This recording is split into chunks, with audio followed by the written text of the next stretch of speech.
Hello बच्चों, कैसे हो आप। आज हम कक्षा 5 गणित की वर्कशीट हल करेंगे।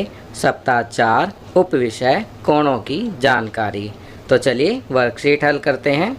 प्रश्न 1, नीचे बनी हुई आकृतियों में बनने वाले कोणों को पहचान कर निशान लगाओ। तो बच्चों, नीचे कुछ आकृतियाँ दी गई हैं।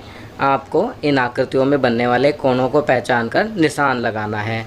तो बच्चों, सबसे पहले आपको ये मालूम होना चाहिए कि कोण बनता कैसे है। जब दो रेखाएं एक जगह आपस में मिलती हैं तो कोण बनता है। और कोण 3 प्रकार के होते हैं।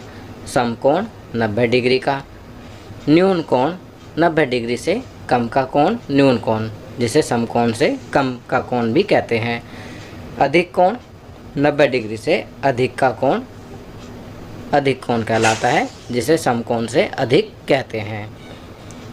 अब आपकी सुविधा के लिए मैंने यहाँ पर लाल रंग से समकोण, नीले रंग से न्यून कोण और हरे रंग से अधिक कोण के निशान लगा दिए हैं, ताकि आप यहाँ पर बने हुए कोणों को आसानी से पहचान सकें। चलिए आगे बढ़ते हैं। प्रश्न 2, बनी हुई आकृति में बनने वाले कोणों को पहचान कर खाली स्थान भरो। अब यहाँ पर एक आकृति दी गई है जिसमें बनने वाले कोणों को पहचान कर आपको खाली स्थान भरने हैं। तो पहले हमें क्या भरना है खाली स्थान में? समकोणों की संख्या। तो यहाँ समकोणों को मैंने लाल रंग से निशान लगाए हैं। आप इन्हें गिनेंगे तो पाएंगे कि समकोणों की संख्या 10 है। आप इन्हें गिनेंगे तो पाएंगे कि समकोणों की संख्या 10 है। कोणों की संख्या जो समकोण से कम हो, अर्थात न्यून कोण। तो यहाँ न्यून कोणों की संख्या होगी 9। इन्हें मैंने नीले पेन से दिखाया है। आप इन्हें गिनेंगे तो पाएंगे कि कोणों की संख्या जो समकोण से कम है 9 है। तो यहाँ 9 लिखेंगे। तीसरा करेंगे इसमें कोणों की संख्या जो समकोण से अधिक हो, अर्थात अधिक कोण। तो इसको मैंने हरे रंग की स्याही से दर्शाया है, ताकि आप आसानी से पहचान सकें। और इन्हें गिनेंगे तो हम पाएंगे कि इनकी संख्या 4 है। तो यहाँ 4 लिखेंगे। चलिए आगे बढ़ते हैं। प्रश्न 3, नीचे दिए गए चित्रों में दर्शाए कोणों को समझकर उपयुक्त खाने में सही का निशान लगाइए। अब यहाँ पर कुछ चित्र दिए गए हैं। आपको इन चित्रों में दर्शाए गए कोण को समझकर उपयुक्त खाना, जो सही खाना है, उसमें सही का निशान लगाना है। आप पहला चित्र देखेंगे, कैंची। यहाँ पर जो कोण बन रहा है कौन सा है? समकोण से कम है। तो सही का निशान कहाँ लगाएंगे? समकोण से कम वाले खाने में। दूसरे चित्र में आप देखेंगे जो यहाँ निशान लगा हुआ है, यह समकोण का निशान है। तो यहाँ हम समकोण पर सही का निशान लगाएंगे, क्योंकि ये कोण 90 डिग्री का बनेगा। तीसरे चित्र में भी जो कोण बनेगा वह होगा 90 डिग्री का। तो यहाँ समकोण पर निशान लगाएंगे। चौथे चित्र में जो कोण बनेगा वह भी 90 डिग्री का होगा। तो यहाँ भी समकोण पर निशान लगाएंगे। पांचवें चित्र में यहाँ पर जो ये निशान लगा हुआ है, यहाँ से जो कोण बनेगा वह 90 डिग्री से अधिक का होगा। तो यहाँ अधिक कोण बनेगा, अर्थात समकोण से अधिक वाले खाने में निशान लगाएंगे। चलिए आगे बढ़ते हैं।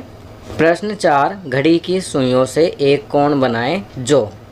तो बच्चों, यहाँ पर घड़ी दी गई है, आपको इनमें सुइयाँ बनानी है। क ख ग वाक्य पढ़कर उनके अनुसार। क में समकोण से कम हो, अर्थात हमें न्यून कोण 90 डिग्री से कम का कोण बनाना है। तो हम 90 डिग्री से कम का कोण बनाएंगे तो इस प्रकार सुइयाँ बना सकते हैं। ख में समकोण हो, तो समकोण के लिए हम यहाँ पर इस तरह से घड़ी की सुइयाँ बनाएंगे तो समकोण बनेगा। 90 डिग्री का कोण बनेगा जो कि समकोण होता है। ग समकोण से अधिक, तो समकोण से अधिक हम 90 डिग्री से अधिक का जो भी कोण होता है उसे समकोण से अधिक और अधिक कोण कहते हैं। तो यहाँ पर हम इस प्रकार सुइयाँ बना सकते हैं। आप चाहें इनके अलावा भी अन्य तरीके से सुइयाँ बना सकते हैं, परंतु शर्त यही होगी कि क समकोण से कम हो, ख में समकोण हो, ग में समकोण से अधिक हो। चलिए आगे बढ़ते हैं। जीवन कौशल। एक बैंक की पासबुक के पहले पृष्ठ को देखें आपको निम्नलिखित में से कौन सी जानकारी मिली, उन्हें लिखिए। बच्चों, आपके पास बैंक की पासबुक अवश्य ही होगी, क्योंकि विद्यालय में आपका खाता खोला जाता है जिसमें आपके पैसे भेजे जाते हैं। तो आप उस पासबुक को निकालेंगे और उसके पहले पृष्ठ को ध्यानपूर्वक देखेंगे। चलिए पहला करते हैं, यहाँ ग्राहक का नाम। तो वहाँ पर आप देखेंगे पासबुक पर कस्टमर नेम, ग्राहक का नाम लिखा होता है। जैसे मैं यहाँ लिख रहा हूँ राहुल। दूसरा, खाता संख्या, अकाउंट नंबर में अंकों की संख्या। अब यहाँ पर खाता संख्या में अंकों की संख्या, तो बच्चों यह अलग अलग बैंक में अलग अलग होती है। किसी बैंक में 13, किसी में 14, किसी में 15। तो मैं यहाँ पर लिख रहा हूँ 15। तीसरा, बैंक का नाम। तो आपका अकाउंट जिस बैंक में है आपको उस बैंक का नाम लिखना है। मैं यहाँ पर लिख रहा हूँ यूनियन बैंक। चौथा, बैंक की शाखा। तो यहाँ ब्रांच ऑफ बैंक लिखना है आपको कि आपका बैंक कहाँ पर है। मैं यहाँ पर लिख रहा हूँ शास्त्री नगर। पांचवा, MICR कोड 9 डिजिट। बच्चों, MICR कोड 9 डिजिट का होता है। यह भी आपकी पासबुक पर लिखा होगा, तो आप इसे लिखेंगे। मैंने भी MICR कोड 9 अंकों का इस प्रकार यहाँ लिखा है। छठा, IFSC code 11 digit. IFSC code 11 digit का होता है, तो आप अपने बैंक का IFSC कोड लिखेंगे। जैसे यूनियन बैंक का होता है UBIN, उसके बाद 7 डिजिट्स होती हैं। तो बच्चों, ये सभी जानकारी आप अपनी पासबुक में देखेंगे और देखने के बाद अपनी वर्कशीट में लिखेंगे। चलिए आगे बढ़ते हैं। प्रश्न 2, परिवार की मासिक आय चार्ट 1 और किसी विशेष महीने के लिए परिवार के खर्च चार्ट 2 के लिए नीचे दिए गए चार्ट पढ़ें। दिए गए प्रश्नों का उत्तर दें। चार्ट 1, परिवार की मासिक आय, क्रम संख्या 1, 2, 3, सदस्य दादाजी, पिताजी, माताजी। आय दादाजी की 7,000, पिताजी की 9,000, माताजी की 6,000।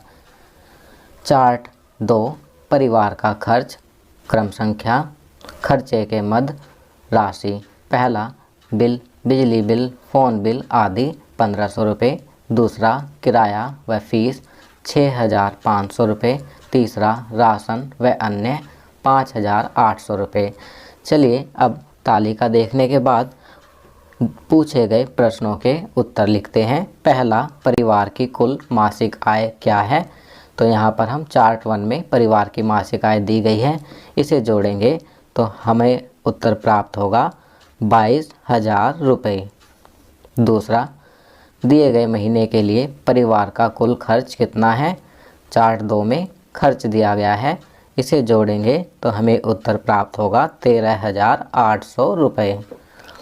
प्रश्न 3, क्या परिवार को महीने के खर्च को पूरा करने के लिए बैंक से कुछ राशि निकालनी होगी। यदि हाँ, तो कितनी राशि निकाली जानी है। तो यहाँ हम लिखेंगे नहीं, क्योंकि आय ज़्यादा है और खर्च कम है। चौथा, क्या परिवार को बैंक खाते में जमा करने के लिए अतिरिक्त धन बचा है। यदि हाँ, तो महीने की बचत कितनी है। तो यहाँ हम लिखेंगे हाँ, अतिरिक्त धन बचा है, क्योंकि आय 22,000 रुपये है और कुल खर्च 13,800 रुपये है। जब हम आय में से खर्च को घटाएंगे तो हमें उत्तर प्राप्त होगा 8,200 रुपये। तो ये महीने की बचत है 8,200 रुपये। तो बच्चों, ये वर्कशीट यहाँ कंप्लीट होती है। अगर यह वीडियो आपको अच्छी लगी तो इसे लाइक एंड शेयर ज़रूर करें। अन्य विषयों पर बने हमारे लेटेस्ट वीडियोस को देखने के लिए चैनल को सब्सक्राइब करना ना भूलें और देखते रहिए हमारा channel knowledge kingdom. Thank you.